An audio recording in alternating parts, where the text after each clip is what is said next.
Bon et bien, bonjour à toutes et à tous les amis, j'espère que vous allez bien. Bonjour Philippe, comment ça va? Hello, hello, hello à tous. Écoute, ça va très bien. Ok, et bah écoutez, super. Bienvenue à tous. Aujourd'hui, on se retrouve pour un nouveau podcast avec Philippe. Et comme vous l'avez vu, on va parler géopolitique et surtout les liens entre la géopolitique et la situation de marché. Donc, je vous ai préparé une petite diapositive en même temps pour que vous puissiez suivre tout ça. L'idée avec Philippe, ça va être de discuter, d'échanger sur les différents points de tension géopolitique qu'il y a actuellement, les répercussions que cela a sur les marchés et ben, comment aussi les investisseurs vont se comporter dans ce genre de période, quelles vont être les stratégies plus ou moins intéressantes vis-à-vis de tout ça, quelles vont être nos perspectives aussi à l'avenir. Donc voilà, ça va être une discussion, je pense, assez intéressante. Pour commencer, je vais laisser Philippe se représenter rapidement pour ceux qui ne l'auraient pas encore vu, même si on a déjà fait des petites vidéos, des petits lives ensemble. Donc je te laisse te représenter rapidement et voilà. Oui, bonjour à tous. Moi, je m'appelle Philippe, j'ai une cinquantaine d'années et donc je travaille depuis 20-25 ans dans le secteur bancaire et plus précisément dans une salle des marchés, dans une grosse banque. Ok, nickel. Donc je précise pour ceux qui voudraient aller voir, on a déjà fait donc certains lives, certains podcasts ensemble. Tout est sur la chaîne YouTube, donc je vous invite à aller voir ça. Et du coup, je me présente aussi pour ceux qui ne me connaisseraient pas. Donc moi, c'est Alexandre Gerbier, directeur général de Blockchain Capital et responsable de la partie du département trading investissement. Aujourd'hui, donc, on va parler tensions géopolitiques et leur impact sur les marchés financiers. Pour commencer, on va rappeler et on va énumérer un petit peu les points de tension principaux qu'on a aujourd'hui. Alors, vous allez le voir, on va pas forcément parler que des points de tension géopolitiques. Il va y avoir aussi des points de tension politiques et macroéconomiques. D'accord. Pour toi, Philippe, aujourd'hui, c'est quoi les trois gros points de tension qu'on a actuellement et qui sont à surveiller? Bon, des points de tension, en fait, en réalité, ils sont extrêmement multiples, très nombreux, et je pense en cette année 24 plus nombreux que d'habitude. Ouais. Alors évidemment, le premier conflit, c'est le conflit russo-ukrainien. Hein, pour l'instant, il a toujours pas débouché. On voit que parfois, au gré des discours de certains présidents de la zone euro, les choses peuvent aussi s'embraser assez vite, hein, à l'image de ce qu'a pu dire notre président. Alors, à tort ou à raison, c'est pas mon propos, mais voilà, on voit que c'est voilà très clairement un jeu de tension politique où on se rend un petit peu coup pour coup. On n'agit pas réellement pour éviter que tout ça devienne dramatique, mais voilà, on sent que quand même globalement des choses pourraient dégénérer. Qu'est-ce qu'a Vladimir Poutine en tête? Soit voilà, il souhaite réagir plus vigoureusement effectivement à une aide qui serait considérée comme trop forte des pays alliés, soit il commencerait à mettre la main sur la Pologne. Enfin, j'en ai aucune idée. Mais évidemment, ça, c'est quelque chose qui frappe l'Europe. Tout le monde l'a très bien compris. Et pour l'instant, tout ça n'est pas dénoué. Ouais. Euh, le second point qui est évidemment majeur et qui fait suite en fait aux attentats du Hamas voilà en terre juive. Donc là, ça a évidemment ravivé les tensions voilà entre donc le Moyen-Orient et on va dire du coup Israël et puis d'autres pays, les États-Unis, etc. Et ça, c'est quelque chose aujourd'hui dont on n'a pas l'aboutissement. Aujourd'hui, il se dit beaucoup de choses, la presse n'a pas accès à tout non plus. Euh, voilà, on a assisté à une très forte, un très fort soutien du peuple israélien. On sent aujourd'hui que sur le plan un peu mondial, les avis quand même se modifient. C'est même un euphémisme. Et donc voilà, tout ça, ça pourrait des phénomènes majeurs, majeurs. Et donc voilà, pour moi, j'ai identifié ces deux points, même si évidemment il en existe de multiples. L'élection de Donald Trump, les élections en général, mais celle de Donald Trump, effectivement, va être, enfin, tu vois, euh, Je disais élection de Donald Trump. En tout cas, les élections C'est qui pourraient un voir petit lapsus. Donald Trump, oui, lapsus, qui pourrait voir arriver au pouvoir Donald Trump, bah, là aussi, ça changerait la donne sur certaines choses, et notamment sur le conflit russo-ukrainien. Est-ce que justement l'Europe serait en mesure de défendre ses positions avec un allié qui peut-être pourrait disparaître, Ouais. ou en tout cas ouais, s'effacer largement. Bon, voilà, donc ça c'est les deux points majeurs. Peut-être en voiture un troisième. Non, non, en fait, c'est vrai que on a des tensions, en fait, certaines qui étaient déjà présentes depuis un moment, mais qui étaient un petit peu enfouies, qui ont refait surface. Et puis ces tensions, elles s'accentuent, comme tu l'as dit, donc entre la Russie et l'Ukraine, entre Israël et la Palestine. Et en fait, le truc, c'est qu'on est dans un monde qui est multipolaire. Et en fait, dès qu'un pays va être concerné par un conflit, on va en avoir d'autres, parce qu'il y a un système d'alliés, etc., qui va intervenir. Et en fait, ça crée des réactions en chaîne un petit peu infinies. Et du coup, on se retrouve avec quasiment la totalité de la planète qui est sous tension, qui est concernée par des conflits. Et donc, c'est assez impressionnant. Et puis, Euh, ce qui oui, découle en plus de ces tensions géopolitiques, de cette instabilité géopolitique, c'est des conflits commerciaux, des conflits sociaux, des conflits clairement politiques, mais aussi économiques. Quand je dis commerciaux, parce qu'on voit bien qu'aujourd'hui, la situation au Moyen-Orient, elle crée des soucis en mer Rouge, notamment. Donc on a un coût de transport maritime qui augmente. Ça crée des tensions sociales, on l'a vu en Europe, où on a une population musulmane qui est importante, et une population juive aussi, et du coup ça crée des tensions sociales. Donc en fait, là aussi, ça crée des réactions en chaîne qui sont assez importantes, et qui sont, on a l'impression, un petit peu incontrôlables. Et évidemment, se rajoute à ça, tu l'as dit, une sorte de désinformation, parce que chaque camp va utiliser la moindre info pour servir ses intérêts, son discours politique, etc. Et donc c'est très très compliqué de se positionner dans tout ça. Euh, c'est ouais. ouais, Tout à fait, c'est juste, c'est tout à fait juste ce que tu précises. Et justement, ce qui change peut-être par rapport à il y a quelques décennies, c'est vraiment la capillarité des marchés. Voilà, on est dans un monde qui est totalement mondialisé, où l'information va extrêmement vite, et donc effectivement la capillarité est d'autant plus rapide et forte.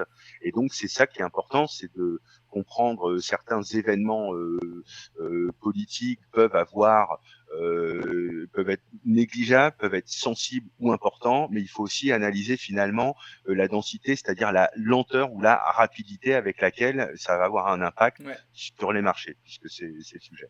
ouais.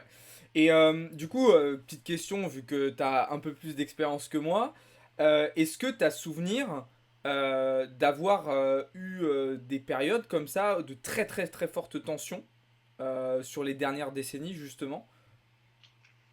Ou est-ce que pour toi on est vraiment à un point, un top, à un niveau de paroxysme maximal quoi?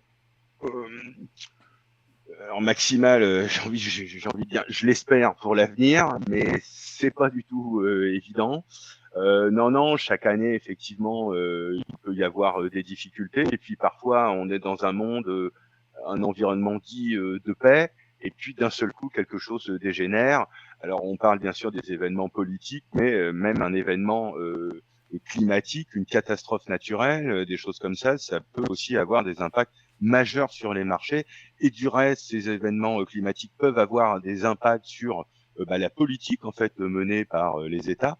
Donc voilà, tout ça effectivement est extrêmement complexe. Moi, le pire que j'ai pu vivre en fait en salle des marchés, j'étais pas encore, mais j'étais en contact assez direct avec eux dans une autre banque à l'époque. C'était les subprimes. Ouais, Là on a eu une capillarité des marchés, donc ça a été dramatique aux États-Unis, mais ça a été aussi, on a vécu des histoires sombres, des heures vraiment sombres en Europe, en tout cas avec des marchés où de mon vivant j'avais jamais vu ça, et d'ailleurs je l'ai pas revécu. ouais, Même depuis la guerre, enfin voilà, des choses importantes, je l'ai pas revu. On avait vraiment un CAC 40 qui ouais, pouvait faire moins 12 dans la journée, puis moins 7, puis plus 14 3 jours plus tard. ouais. C'était impressionnant, là, c'était la panique. Ok. Bah, c'est intéressant aussi ce que tu as dit sur la notion climatique. On n'en a pas parlé quand on a énuméré les différents points de tension. Mais c'est vrai qu'aujourd'hui, bah, c'est une question clairement primordiale et centrale.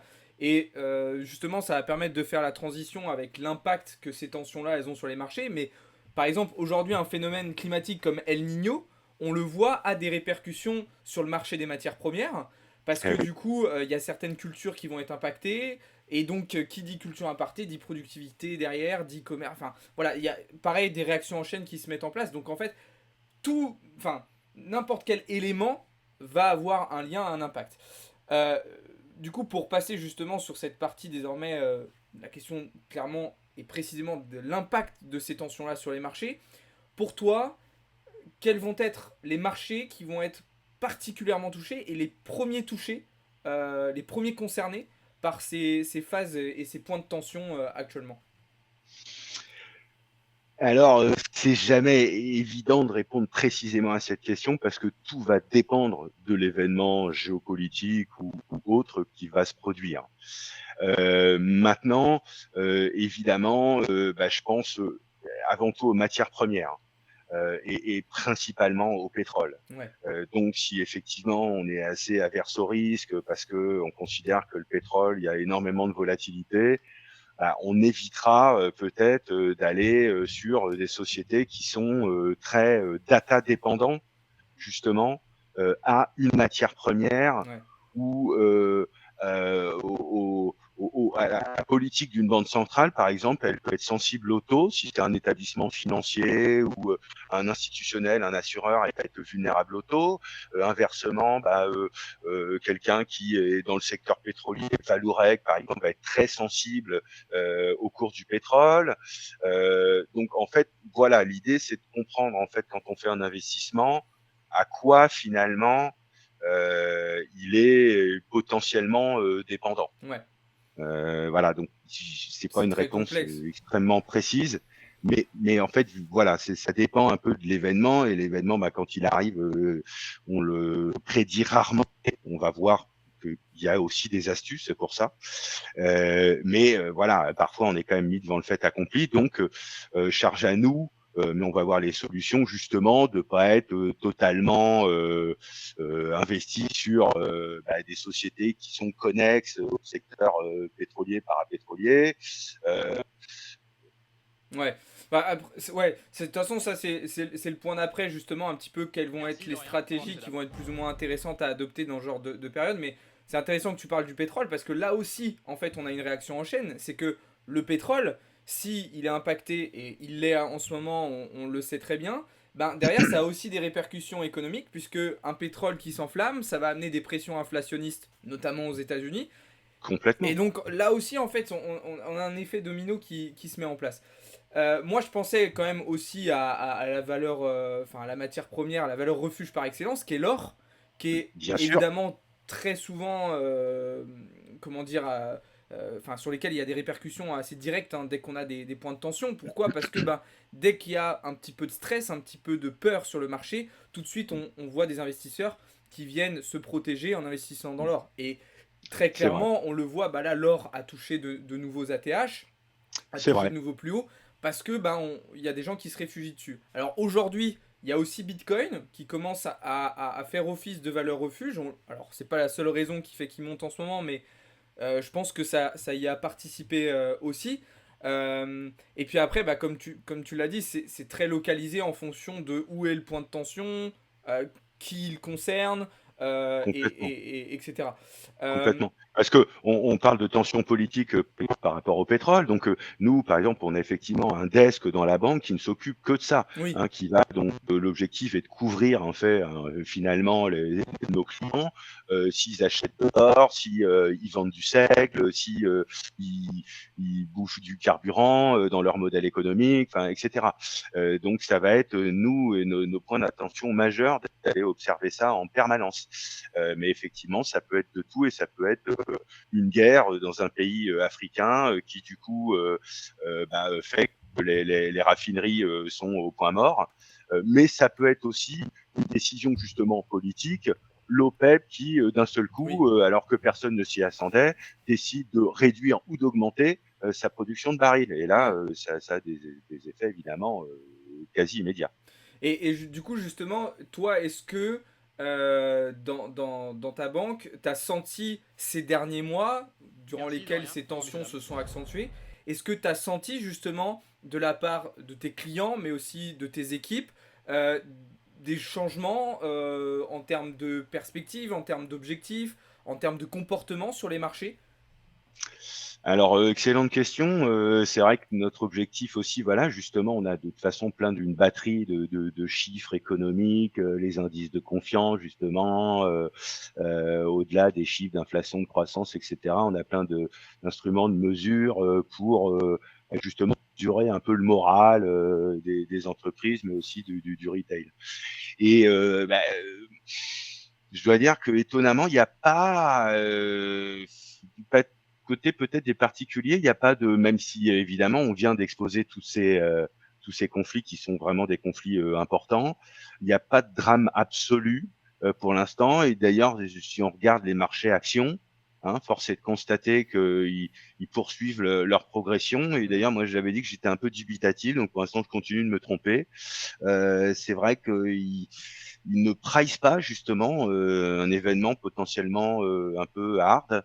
Euh, voilà, donc on peut pas dire qu'on a un sentiment de confiance généralisé, mais si on reprend les chiffres économiques, ben, on s'aperçoit que cette très forte hausse des taux qui a été générée par globalement les banques centrales mondiales a eu un impact sur l'économie, mais pas aussi dramatique qu'on eût pu le penser. Ouais. Hein, on assiste à un scénario dit de soft landing, hein, c'est-à-dire d'atterrissage un peu en douceur, où finalement, bon, voilà, pour l'instant, les taux hauts et cette inflation hausse n'a pas trop déstabilisé l'économie.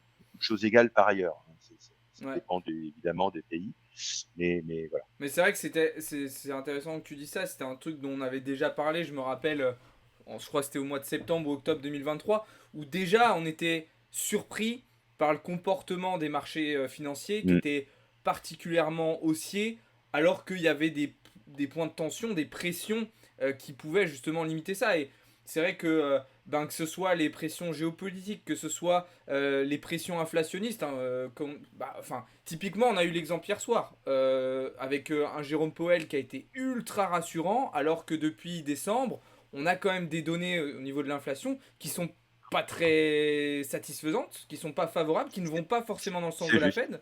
Et pourtant, on a un Jérôme Powell rassurant, et on voit aujourd'hui S&P, Nas, Dow Jones qui refont des nouveaux plus hauts. Donc, on est toujours dans cette espèce de décorrélation entre la Oui, situation réelle et la oui, oui, tout à situation de fait. marché. Est-ce Euh, que c'est un déni général ou est-ce que, comme tu dis, bah, en fait, tout va bien se passer et... Absolument, absolument. Alors, les périodes de baisse des taux sont plutôt favorables au marché actions versus des hausses de taux. Mais finalement, il y a des grands principes effectivement que j'ai pu voir par le passé que je vois de moins en moins. Ouais, Et pour quand même répondre définitivement à ta question, sur le plan quand même de l'environnement corporate, même si mes clients n'ont pas l'air plus inquiets que ça, peut-être que nous, dans le secteur bancaire, on est plus circonspect quant à l'avenir. ouais. Et voilà, enfin, je peux pas parler de mon employeur, mais voilà, je pense que globalement, on Et se est-ce que monte tu penses que... un peu attentiste cette année, un Et est-ce que, petit peu inquiet. est-ce que tu penses que... Juste petit aparté, et après on va avancer, mais est-ce que tu penses que c'est plutôt parce qu'on a un consensus d'acteurs du marché qui ont une confiance très forte dans l'économie et dans le marché, qui fait que ça reste comme ça?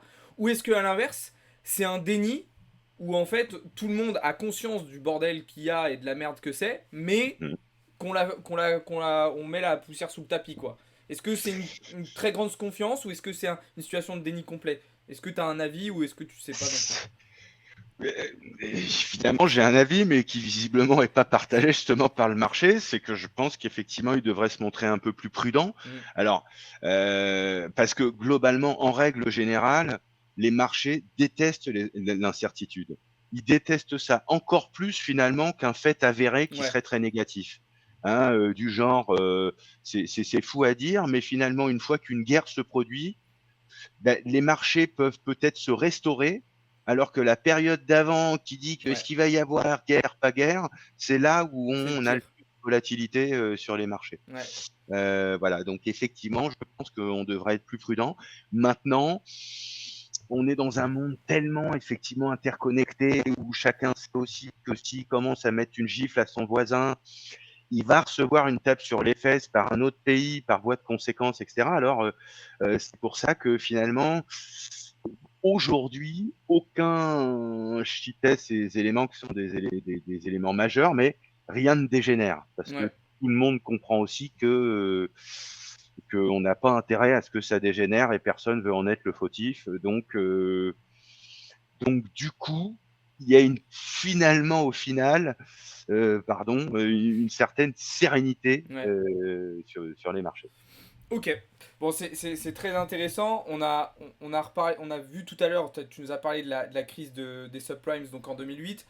Bon, il y a eu d'autres périodes hein, sur les Mmh. dernières décennies avec des points de tension Plein. très forts. Dans la fin des années 90, enfin ça s'est terminé dans la fin des années 90, mais on a eu la période de guerre froide, on a eu aussi le printemps arabe, on a eu plus récemment Complètement. la crise Covid qui avait amené aussi de l'incertitude, comme tu le disais à l'instant, sur les marchés. Mais c'est vrai qu'aujourd'hui, on Complètement. sent quand même qu'on est à un niveau encore plus important, mais pourtant des marchés qui restent assez résilients. Alors, Parce que oui, je j'ai pas parlé, pardon, de la Chine, avec Taïwan, et tout à fait. cetera. Donc là, les tensions, entre les États-Unis et la Chine, ça, en fait, c'est un peu récurrent et ça peut chauffer. À chaque fois, effectivement, qu'il y a eu des tensions fortes, on voit quand même que les marchés se sont affolés et ce, mondialement, en fait. C'est vrai qu'on n'en a pas parlé, mais on a effectivement la Chine qui menace d'envahir Taïwan. On a aussi, tu as parlé de Trump tout à l'heure, mais on a aussi dans plusieurs régions du monde des changements politiques assez importants. Je pense aussi à Javier Milei en Argentine, Exact. amène quelque chose quand même de totalement différent. En Europe Ouais, aussi, tout à on fait. a certains, je crois que c'est aux Pays-Bas ou au Danemark, je sais plus, où on a eu des changements de politique assez importants. Donc il y a en fait une instabilité. C'est pas que Bah, des points de tension avérés, c'est aussi une instabilité avec des nouvelles choses qui arrivent exact. et qui amènent du stress potentiellement. Et puis, on n'est pas obligé d'aller regarder outre-Atlantique pour voir qu'il y a du stress, hein. On n'a qu'à commencer que par chez nous, C'est clair. hein. Donc là, on n'est pas en période d'élection, mais il peut y avoir des très fortes tensions à la suite du résultat. C'est clair. Exactement. Exactement. Exactement. Alors, la question qu'on va se poser maintenant, c'est justement comment, en tant qu'investisseur, que ce soit particulier ou professionnel, tu vas nous donner ton avis un peu plus justement dans la partie professionnelle, mais quelles sont les stratégies, quels sont les conseils qu'il va falloir appliquer dans ce genre de période? Parce que bah, on sait que ce genre de période, elles apportent aussi un lot d'opportunités, mais avec les risques qui vont en conséquence. Absolument. Selon toi, quels seraient les comportements un peu principaux à adopter dans ce genre de période? Alors, je rappelle en effet que il y a des périodes de crise, mais parfois le bonheur des uns fait le malheur des autres et inversement, hein. Quand il pleut, bah, voilà, celui qui vend de la crème solaire, il est pas bien, mais celui qui vend des parapluies, il fait fortune. Donc, c'est jamais évident. Donc, finalement, on peut finalement profiter des périodes finalement peu douloureuses, hein. Il y a Mm. aujourd'hui plein d'instruments qui parient à la baisse sur les marchés, voilà, hein, que tu connais, que tu exposes souvent voilà, à ceux à qui tu parles. Donc, on peut en profiter de tout ça. Donc, le premier point pour moi, au-delà de ça, je pense que, alors, j'enfonce quelque part une porte ouverte, mais quand même, on l'oublie souvent. Bah, le premier point, je pense que c'est la diversification. Tout à l'heure, je disais, il faut pas mettre que dans des boîtes qui sont dans le pétrole. Voilà, donc il faut acheter un peu d'or. Si on achète un peu de pétrole, si on achète des services, il faut acheter un peu de l'industrie. Si on achète une zone Europe, faut peut-être mettre quelques billes outre-Atlantique. Voilà, et je pense que ça, de toute façon, de tout temps, et finalement, je me rends compte que, quelle que soit l'histoire que moi je raconte à mes clients, ça finit toujours par le fait qu'il faut diversifier. Ah, ça, On en voilà, revient, donc c'est un point important. Exactement. toutes les routes mènent à la Mais diversification. exactement, mais a fortiori dans des périodes compliquées comme ça, je pense qu'en effet, voilà, on peut aller sur le marché actions, mais pourquoi pas, en effet, avoir un peu d'or. Et d'ailleurs, on le constate, tu le vois quand même que, effectivement, l'or, il atteint son ATH, et donc ça quand même, ça traduit le fait que les marchés actions se portent bien. En général, les marchés actions se replient, l'or monte. Ben là, l'or monte, mais les marchés actions vont bien. Mm. Ouais, c'est un peu étonnant. Ouais. Bon, mais donc effectivement, donc se diversifier. Euh, Aussi, quelque part, au-delà de cette diversification, quelque part, acheter des actifs aussi qui soient un peu sûrs. Voilà, on parle du marché action, de la crypto-monnaie, mais on peut aussi acheter finalement un emprunt d'État, un fonds monétaire. Aujourd'hui, un fonds monétaire, donc ça délivre 4%. Ça vient euh, comment se rapprocher du rendement d'un actif sans risque. Ouais. Aujourd'hui, le taux dépôt BCE, il est à 4%. Donc, même si ça va baisser un peu, on va en reparler peut-être un peu, le rendement, il est de 4% sans risque. Donc, aujourd'hui, on n'a pas nécessairement aussi, et je le disais, hein, forcément l'obligation, quelque part, d'aller prendre beaucoup de risques pour aller chercher du rendement, puisque Mm. sans risque. Donc, Ok. voilà. Euh, donc obligation d'État, effectivement un peu d'or, bon et puis pourquoi pas de la crypto, c'est ce que tu évoquais. Alors voilà, est-ce que c'est un rempart contre l'inflation? Est-ce que c'est un rempart contre justement des événements géopolitiques? Je crois que la question elle reste encore en suspens. Alors, je pense connaître ton point de vue. Un petit peu. Voilà, moi aussi, tu penses connaître le mien, mais c'est vrai que tout ça reste quand même encore à prouver. Ouais. Voilà, sur Ok. certaines choses. Moi Voilà, je rajouterais deux points pour compléter un petit peu ce que tu as dit, hein, ce qui est tout à je fait t'en juste. prie. Je pense qu'un truc qu'il faut absolument pas faire dans ce genre de période, c'est vouloir suranticiper le marché. Et ça rejoint un petit peu le point précédent, c'est que le marché, des fois, il est un petit peu irrationnel. Le marché, il est surprenant. Le marché, il est différent aussi, il change au fur et à mesure du temps. Et moi, je prends mon cas personnel, c'est une des erreurs que j'ai faites un petit peu, notamment sur la fin 2023, où j'ai suranticipé ces aspects négatifs, donc à travers les tensions géopolitiques, mais à travers aussi le fait que le marché était pour moi trop ambitieux sur le fait qu'il anticipait un pivot de la Fed trop tôt. Mais au final, le marché s'est trompé, et même en s'étant trompé, ça ne l'a pas empêché de continuer de monter. Donc pour moi, dans ce genre de période, c'est surtout ne pas vouloir suranticiper le marché, mais en fait constater les faits, observer les réactions Ouais, des marchés sur des niveaux clés, et en ouais, fonction de ça, prendre des décisions. Mais seulement en fonction de ça, parce tout que à si fait. on Tu anticipe, as tout à fait raison. on se plante en fait. Parfois, d'ailleurs, il faut pas s'obstiner. On se dit, ah, il continue à se gourer, mais moi, je suis plus malin que les autres. Tu sais, il y a un proverbe qui dit, et comme ça, il va être très simple, la bourse a toujours raison.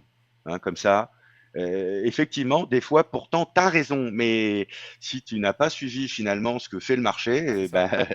il va te donner tort financièrement. Donc, C'est ça.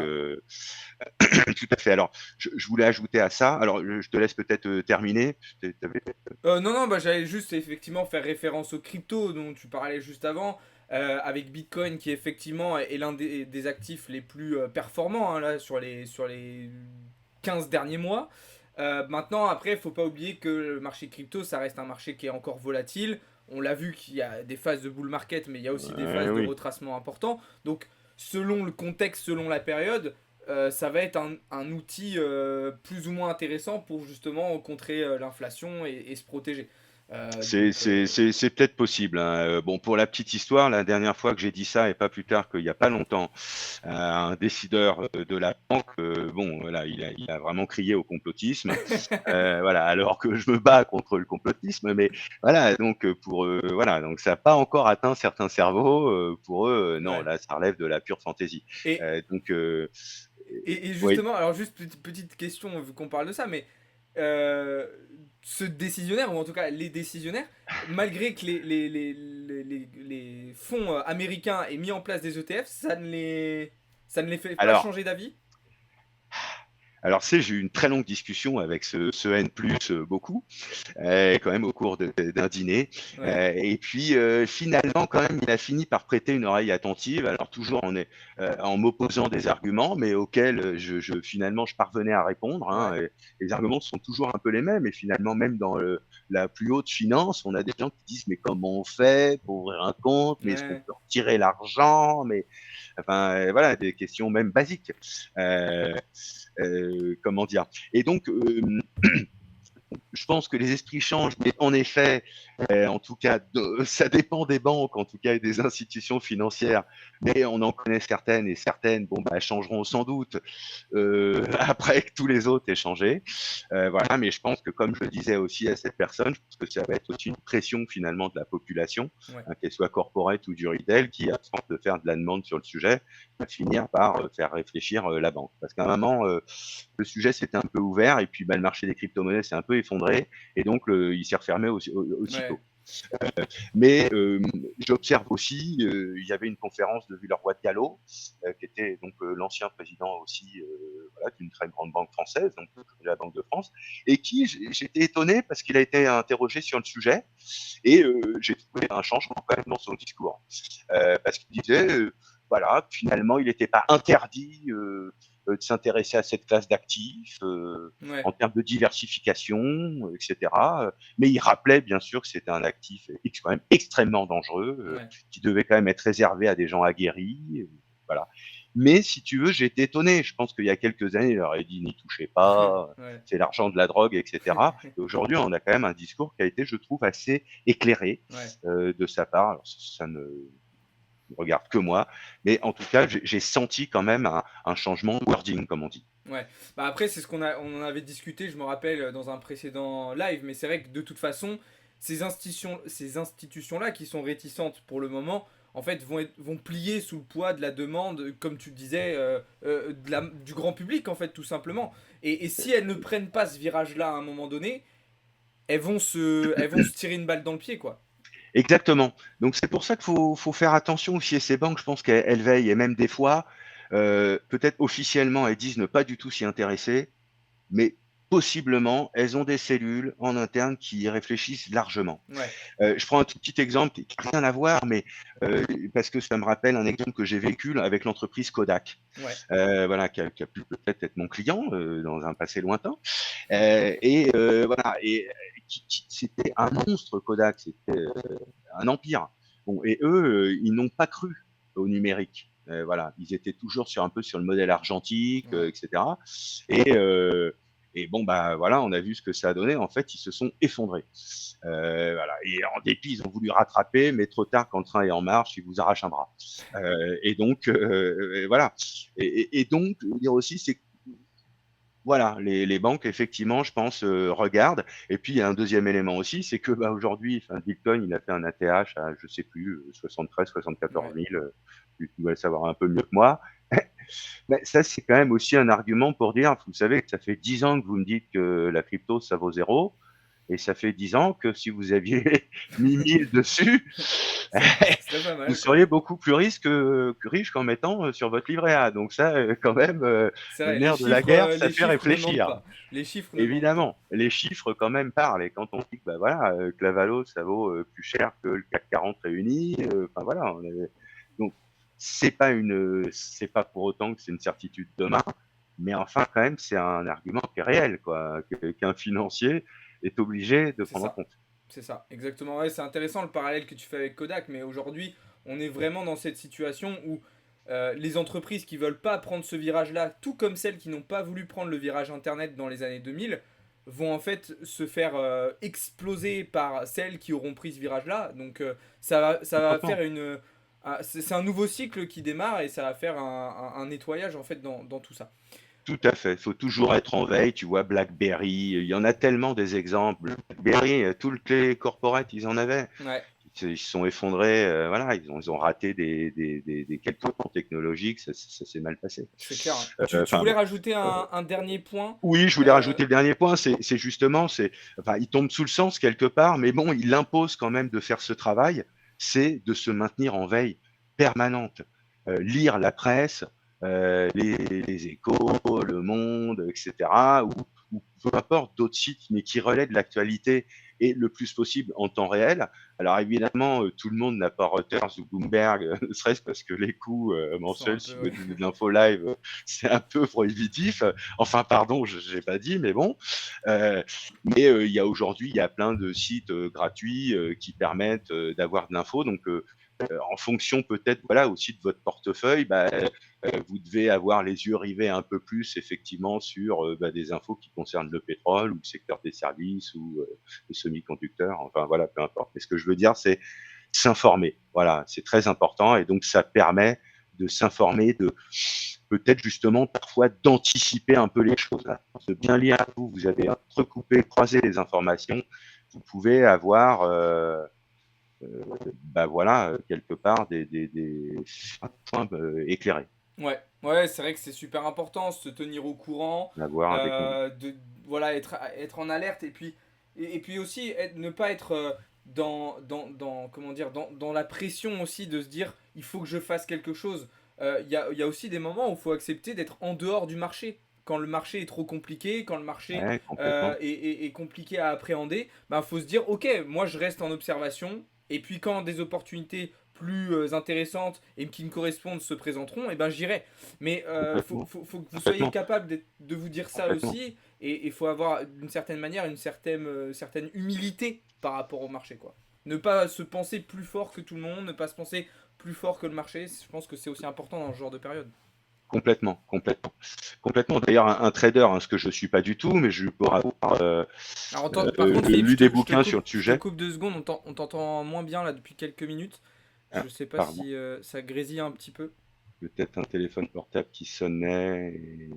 Je sais, j'ai l'impression que c'est quand tu te décales de ce côté-là, Ah mince, enfin, je sais pas, j'essaie c'est de un me peu variable. recadrer. Je suis vraiment désolé si je sais plus ce que je voulais dire. Oui, pardon pour reprendre tes termes. J'espère que ça passe un peu mieux la bande Ouais, passante. c'est bon là. Un trader, en fait, ça trade pas toute la journée, hein. Des fois, d'ailleurs, ça fait un ou deux trades dans la journée, ça prend un gros paquet, et puis c'est calme toute C'est ça. l'après-midi, ça fait rien, ça attend. Des fois, moi, j'avais un autre ami trader aussi, il me disait, moi, il tradait sur les marchés français au départ entre 9 heures et 10 heures, mais grand max. À 9h15, pour lui, quasiment, c'était terminé. Ouais. Et puis après, il attendait les marchés US. Et puis voilà, dans l'heure de l'open des marchés US, après, c'était bouclé, hein. Il Ouais, c'est avait ça. bouclé ses pauses. C'est ce que j'explique moi à ma commu et notamment à nos élèves tout particulièrement, c'est qu'en fait, le trading vraiment à proprement parler, c'est une activité où la plupart du temps, on est en train d'attendre. Ou alors on est en train de réfléchir, on est en train de Ouais, préparer, on est en train de construire un plan. exactement. Mais en Et c'est fait, dur d'attendre. C'est vrai que c'est dur, bah c'est dur, oui, c'est dur. Moi aussi, j'avoue, je suis le premier à me dire, ah, quand même, un peu de sous, potentiellement, j'aurais pu faire ça. Mais déjà, il y a une règle qui consiste aussi important, justement, si ça pouvait être un dernier point, c'est être liquide pour partie quand même. ouais, Soyez à 30%, je pense au moins, cash. ouais, Voilà, on très ne sait important. jamais. Toujours avoir de la liquidité disponible, soit pour réinjecter de la liquidité pour saisir une Exactement, opportunité, mais en fait c'est très important, c'est un autre point effectivement, c'est être mobile en fait, être capable de s'ajuster, être capable de changer de plan quand il faut, capable d'insister sur un plan aussi quand il faut, complètement, c'est super important, et puis aussi du complètement. coup en parlant de plan, pour moi dans ce genre de période, l'indispensable c'est d'avoir une stratégie, une ligne directrice que vous allez suivre et pas pour éviter justement de s'éparpiller, pour éviter de laisser trop de place à ces émotions aussi, qui peuvent nous faire des Complètement. fois de grosses erreurs. Complètement. Et juste pour terminer, quand je dis on peut être cash, donc on peut être cash, effectivement, vraiment ressource à vue, comme ça, vraiment, on peut saisir une opportunité immédiatement. Mais si, voilà, on a le temps, on se peut se donner 24-48 heures, comme je dis, on peut rester cash sur un fonds monétaire, par exemple, qui est hyper flexible, que vous achetez le lundi, que vous pouvez revendre le mardi si vous voulez saisir une opportunité, et qui produit environ 4%. Ouais, Donc, de toute façon, votre cash, il produit quand même. Donc voilà, comme le dit aussi un autre adage, il faut savoir en bourse se hâter lentement. exactement. Ok, très intéressant. On va pouvoir passer à la dernière partie en gros de ce podcast qui va concerner nos perspectives futures et les scénarios qui sont envisageables. Alors évidemment en lien toujours avec la géopolitique et les marchés. bon, évidemment, c'est très compliqué de savoir ce qui va se passer. Est-ce que ces tensions elles vont s'accentuer encore davantage? Est-ce qu'elles vont se réduire? Euh, Est-ce que tu as quand même quelques perspectives? Est-ce que tu as quand même quelques visions sur certains points, sur certains sujets? Et sur quelle direction vont prendre les marchés sur sur le reste de l'année 2024, qui est déjà un petit peu entamé? Euh, ben, oui, j'ai quelques convictions, mais qui ne s'avèrent pas pour le moment. Donc là, je commence un peu à avoir tort. Et puis bon, je n'étant pas un génie, voilà, je peux pas avoir des certitudes, mais c'est vrai que je voyais en fait une inflexion des taux peut-être venir un peu plus vite Ok, cette année.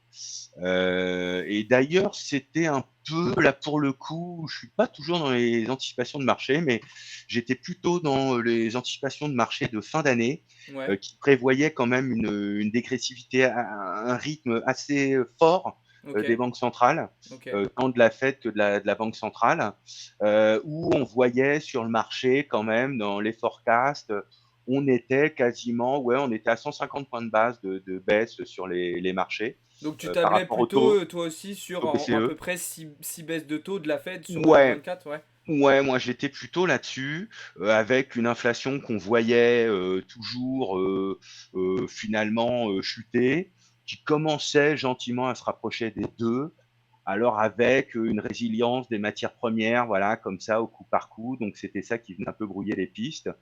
Mais je me disais, bon, finalement, quand les taux ont beaucoup monté, on a craint une contraction des PIB qui s'est pas vraiment produite, à part dans certains pays, bon, chez nous, en Allemagne, en Grande-Bretagne, mais aussi au Brexit. Bon, euh, euh, bon, on a plutôt eu un atterrissage un peu gentil.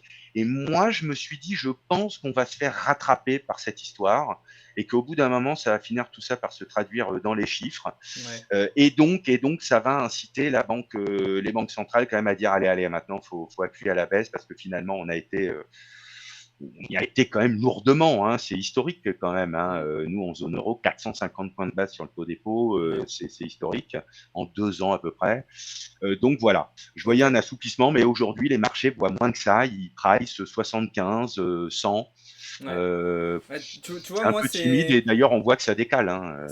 tu vois, moi, c'est justement, c'est tout l'inverse. Moi, fin 2023, j'étais convaincu que le marché se trompait et qu'on n'allait pas avoir une baisse de taux si rapide que ça.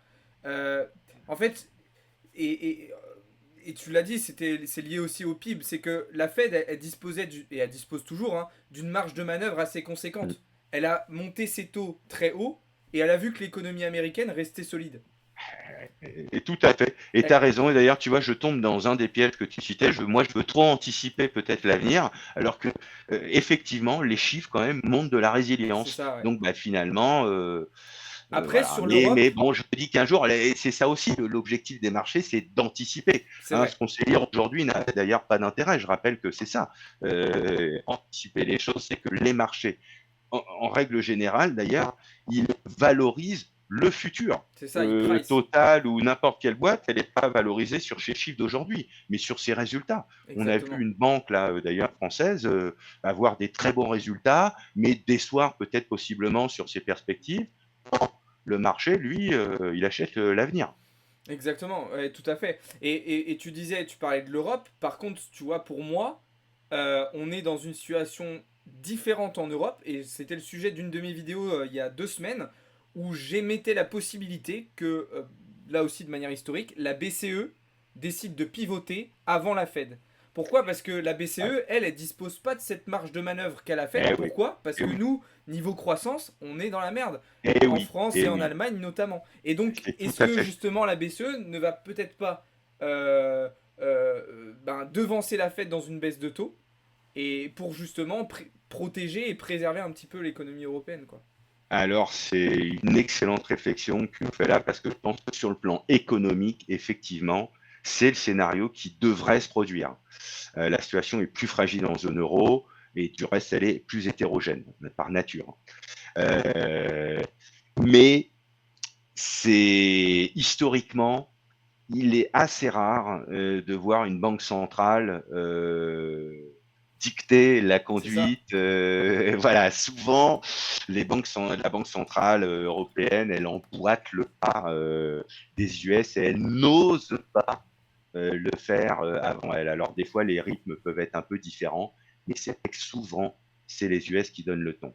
Alors, bon, s'il y a un découplage économique très fort en termes de données, justement statistiques, on peut peut-être imaginer ce scénario. En tout cas, moi, je pense en effet que, attention, ces taux un peu trop élevés commencent à être difficilement supportables dans certains pays. On l'a vu avec la Suisse hein, ce matin, qui a baissé ses taux à 1,75%, à 1,5 alors qu'ils étaient à 1,75, alors que les estimations prévoyaient une stabilisation. C'est d'ailleurs la première grosse banque Oui, centrale mondiale qui ouais, prend cette initiative de baisser ses taux. exact. Hein. Parce Ouais, qu'on ouais, l'a ouais, vu tout à fait. l'Angleterre cet après-midi, la Elle banque n'a pas centrale anglaise, bougé. elle, elle a pas bougé. Elle n'a pas bougé, ouais. Ouais, ouais, ouais, tout à fait. Ok, ok, Mais ça ok. ne serait tardé, je pense aussi.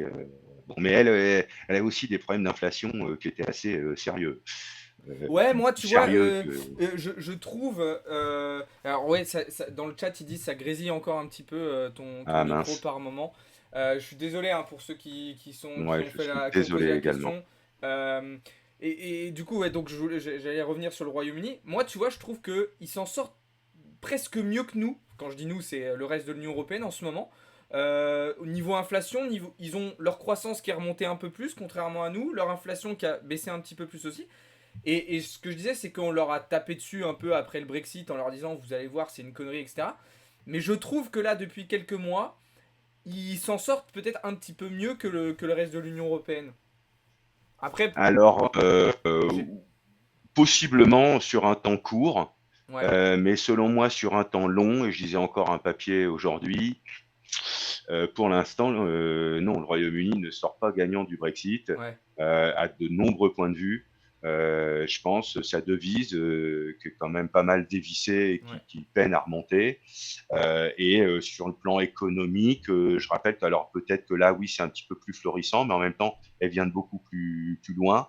Je crois de mémoire qu'elle avait une inflation qui était beaucoup plus forte. Ouais, Hein, on était monté à 8-9%, euh, je crois. oui, oui, il me semble. Ouais, on devait commencer même à chatouiller les 10%. Bon, voilà, sur certains des secteurs économiques, elle s'est fait quand même tailler des croupières, notamment dans le secteur financier. Donc, je pense que dans un temps long, en tout cas, je commence moi à voir des papiers qui disent que Ouais, ça va être compliqué. oui, enfin, en tout cas, je ne vois pas aujourd'hui, alors je ne suis pas assez spécialiste du sujet, mais je ne vois pas d'éléments ultra objectifs qui nous permettent de dire qu'elle s'en sort très bien. Là, possiblement mieux que les autres, mais encore une fois, sur un temps long, les statistiques ne disent pas tout à fait ça. Ouais, ok. Ok, ok. Ouais, bah de toute façon, cette question des banques centrales, et ça va être un peu mon dernier point, les facteurs à surveiller, ça va être à nouveau l'un des éléments centraux de cette année-là, voir quand les banques vont pivoter.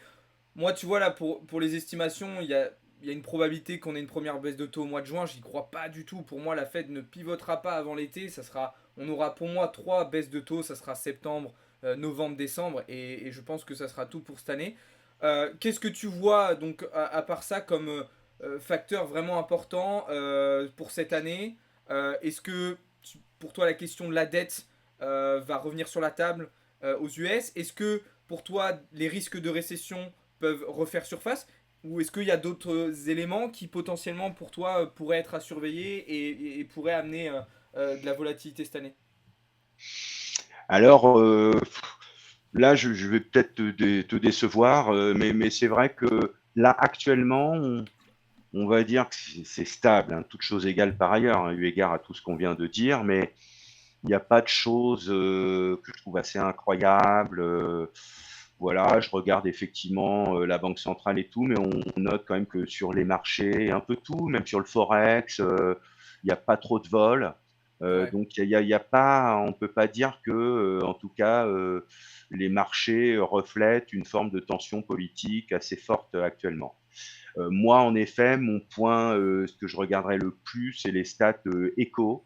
et la croissance, effectivement, et plus spécifiquement en zone euro. Et je pense que pour moi, le mal pourrait venir de là.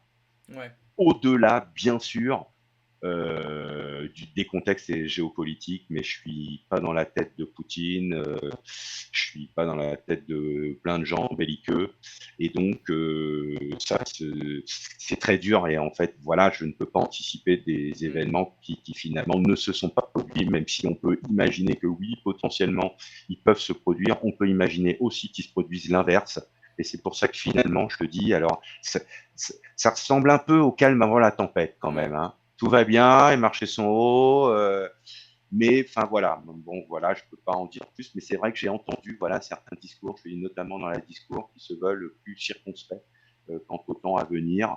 Donc voilà, moi Ok. je serais assez, mais sans pointer de choses particulières que j'aurais vues parce que je suis voyant, je ne suis pas. Ok, ok, nickel, merci. Bah, merci pour ton avis.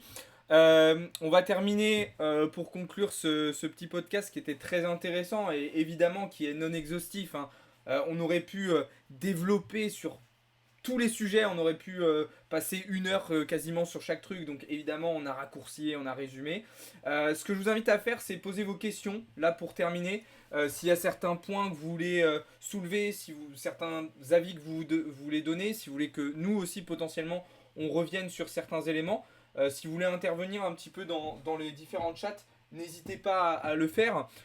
Et puis potentiellement, si ça vous a plu, c'est un format qu'on pourra réitérer. Alors, on en a déjà fait d'autres, mais effectivement, sur ces questions-là, on pourra revenir dessus. Donc, n'hésitez pas, hein, si vous avez des petites questions, des petites remarques, si vous voulez donner votre avis sur les sujets qu'on a évoqués aujourd'hui, je vous invite à faire tout ça dans le chat. Évidemment, donc en attendant que vous posiez vos questions, pour faire une petite conclusion, forcément, ce genre de période, elles sont compliquées. En dehors de la situation de marché, elles sont compliquées. Elles amènent du stress pour certaines personnes et des fois des conséquences bien plus dramatiques. Sans rentrer dans le détail, mais vous voyez bien évidemment de quoi je veux parler. Donc, pour la situation de marché, dans ce genre de période, effectivement, il faut être d'autant plus minutieux sur les points qu'on a abordés. Donc, respecter son plan, respecter sa stratégie, se diversifier, ne pas suranticiper le marché, rester liquide, rester mobile, être capable de s'ajuster au fur et à mesure du temps, c'est vraiment des choses très très importantes. Et puis évidemment, toutes ces notions-là, nous on vous en parle, alors on vous en a parlé avec Philippe dans les autres lives qu'on avait fait, mais on vous en parle toute la semaine avec Théo, dans les lives, dans les vidéos. On vous accompagne aussi personnellement dans le serveur Discord à travers nos différents services pour vous aider à mettre toutes ces choses en place. Et voilà. Donc c'est des choses très très très importantes. Il n'y a pas l'air d'avoir beaucoup de questions. Je regarde vite fait. Alors il y a une question. Comment les précédentes guerres ont-elles influencé les marchés? Alors ça dépend de quelle guerre tu parles. Qu'est-ce qu'on risque en fait? Ça dépend parce que des guerres dans le monde il y en a tout le temps. Euh, Ça Ouais, dépend. et puis ça dépend de l'issue de la guerre.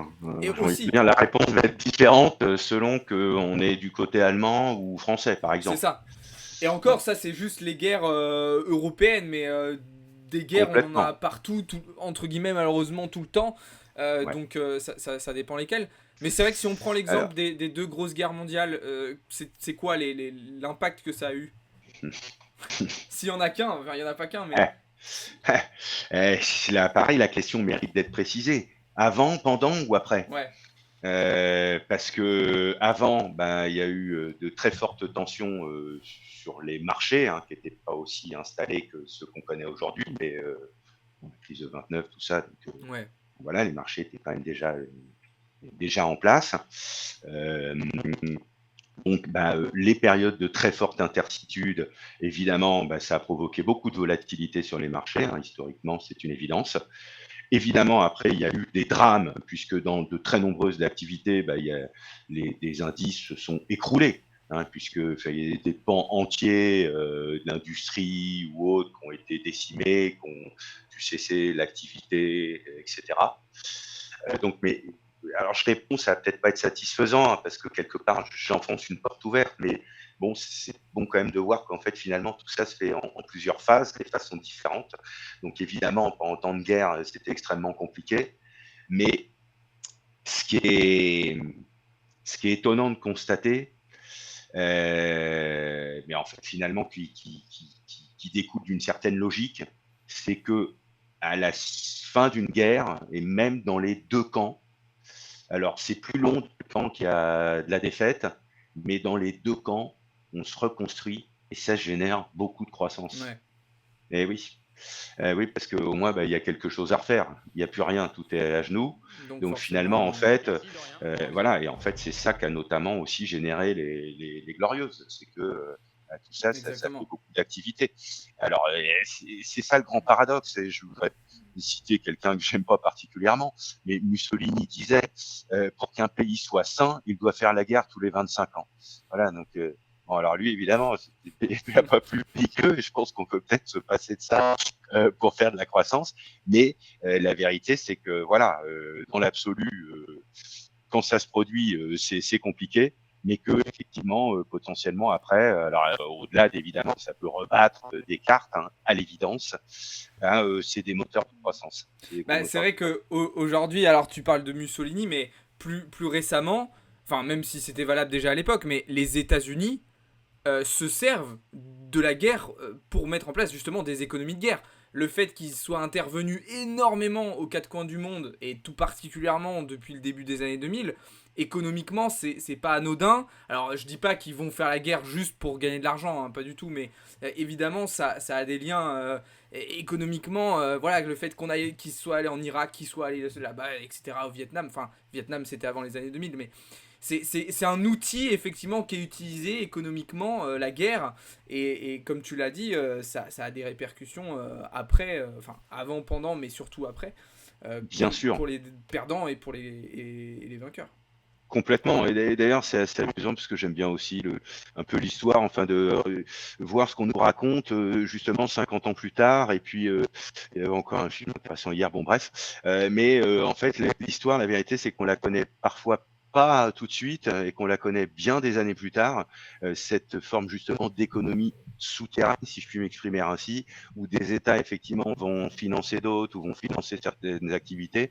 Et ça, en fait, finalement, il en découle des conséquences majeures sur l'organisation du monde. C'est ça. Ben, c'est la question Mm. justement qu'on peut se poser aujourd'hui quand on voit tout ce qu'on finance. Je parle juste de la France, hein, mais pour l'Ukraine, ben si effectivement, enfin, quel recul on aura dans 50 ans sur tout cet argent qu'on a donné, tout ce qu'on a financé pour cette guerre. Quels sont les réels enjeux derrière, au-delà de l'argument de bloquer la Russie, de bloquer l'avancée de la Russie. Évidemment que Absolument. derrière, tous ces sujets-là sont plus complexes. Il y avait un truc intéressant, tu parlais de la crise de 29 tout à l'heure. Et du coup, ça nous ramène un peu à ce qu'on disait précédemment, c'est que la crise de 29, elle participe en fait à la montée en puissance du parti nazi en Allemagne, et du coup à la guerre derrière. Bien sûr. Et en fait, aujourd'hui, on a un peu l'inverse. Enfin, d'une certaine manière, où en fait, on a énormément de tensions, on a des guerres qui se mettent en place, mais on a des marchés qui se portent très bien en fait. Du coup, on a une situation qui a un. Tu vois. Oui, oui, tout à fait. Alors, par contre, sur le plan politique, quand même, on a une résurgence majeure des partis extrêmes. Oui, Hein. voilà, mais du coup, Et par c'est. contre, ça s'accompagne aussi quand même quelque Oui, part. mais du coup, Tu vois, enfin. mais c'est vrai que je te dis, bah oui, je vais bien, tout va bien. Et je pense que l'explication de tout ça, c'est que tout le monde se tient un peu par la barbichette, que personne n'a intérêt à ce que le drame vienne de lui, et que du coup, pour l'instant, tout va bien. Mais c'est vrai que j'ai un peu toujours en tête cette image de la haine. Hein, l'important, c'est pas la chute, hein, c'est l'atterrissage. Exactement. Et donc, c'est vrai que, donc, encore une fois, c'est vrai que ce calme me fait parfois penser à possiblement des vagues à venir. Ouais. Ok. Euh, Bon, bah, je pense qu'on va terminer sur cette belle phrase, qui est pas si N'est-ce belle pas? que ça, évidemment, mais qui est assez représentative de la situation. En tout cas, bah, merci beaucoup d'avoir été avec nous aujourd'hui, Philippe. Et puis, bien évidemment, on se fera d'autres formats comme ça au cours de l'année. Avec plaisir. Si tout se détend un peu, parce que tu me disais en off que la période actuelle, justement, était assez chargée et tendue. Ouais, ouais, ouais, tout à fait, mais ça va finir par se solutionner, c'est toujours ce que je dis, mais bon, on trouvera du temps, on trouvera du temps, mais c'est vrai que voilà, c'est assez sport, mais bon, Yes. pour plein de raisons. Ok, ok. Bon, bah en tout cas, merci beaucoup d'avoir été avec nous. Merci à tous aussi C'est moi. d'avoir été présents sur le live. Désolé pour les petits grésillements de son. On essaiera de régler tout ça à l'avenir. Pour ceux qui n'ont pas pu suivre le live en intégralité, il y aura une rediffusion qui sera disponible sur la chaîne YouTube de Blockchain Capital. Ne vous inquiétez pas. Pour tous ceux qui nous ont découvert aussi pendant ce format, je vous invite à vous abonner si ce n'est pas encore déjà fait, à nous rejoindre dans le serveur Discord notamment, sur notre site internet. Et puis je vais vous souhaiter à toutes et à tous une très très bonne soirée. Bonne soirée à toi aussi Philippe. Et puis Merci à à vous. très bientôt j'espère. Merci, bonne soirée à tous. Ciao tout le monde.